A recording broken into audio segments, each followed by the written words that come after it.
Isra Mi'raj dalam kerangka sains, menguak tabir perjalanan suci Rasulullah. Peristiwa Isra Mi'raj merupakan salah satu mukjizat terbesar dalam sejarah Islam yang seringkali dianggap berada sepenuhnya di ranah metafisika. Namun, jika kita mencoba meninjaunya melalui kacamata sains modern, khususnya fisika teoretis, kita menemukan beberapa konsep menarik yang sejalan dengan logika perjalanan lintas dimensi dan ruang waktu. Berikut adalah beberapa sudut pandang sains yang sering dikaitkan untuk membantu memahami fenomena ini. 1. Konsep relativitas waktu, Einstein. Dalam teori relativitas khusus Albert Einstein, waktu bersifat relatif, bukan absolut. Semakin cepat suatu objek bergerak, mendekati kecepatan cahaya, maka waktu akan berjalan semakin lambat bagi objek tersebut dibandingkan dengan pengamat yang diam.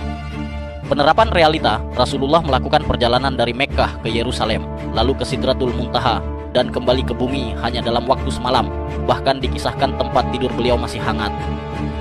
Dalam logika sains, jika kendaraan burak bergerak pada kecepatan yang melampaui cahaya, superluminal, maka dilatasi waktu yang ekstrem dapat terjadi, memungkinkan perjalanan ribuan tahun cahaya ditempuh dalam hitungan detik bagi sang pengelana. 2. Lubang cacing, wormhole, dan jembatan Einstein-Rosen. Fisika kuantum mengenal konsep wormhole, sebuah terowongan melalui ruang waktu yang dapat menghubungkan dua titik yang sangat jauh di alam semesta secara instan. Penerapan pada realita, perjalanan dari Masjidil Aqsa ke langit ketujuh, Mi'raj, melibatkan perpindahan antar dimensi. Logika sains yang berlaku adalah Mi'raj dapat dipahami sebagai perjalanan menembus gerbang dimensi atau pelipatan ruang waktu.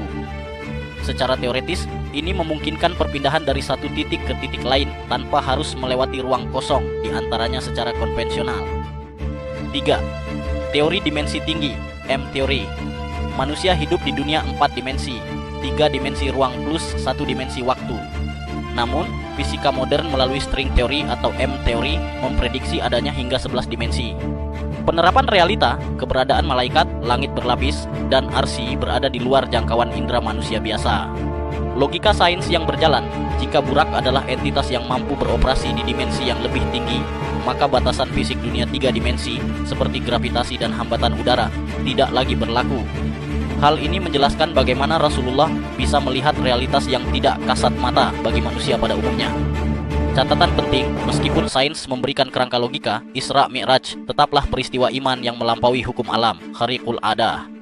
Sains hanya berfungsi sebagai alat bantu bagi akal manusia untuk mengagumi kebesaran Sang Pencipta, bukan untuk membatasi mukjizat tersebut dalam rumus matematika semata.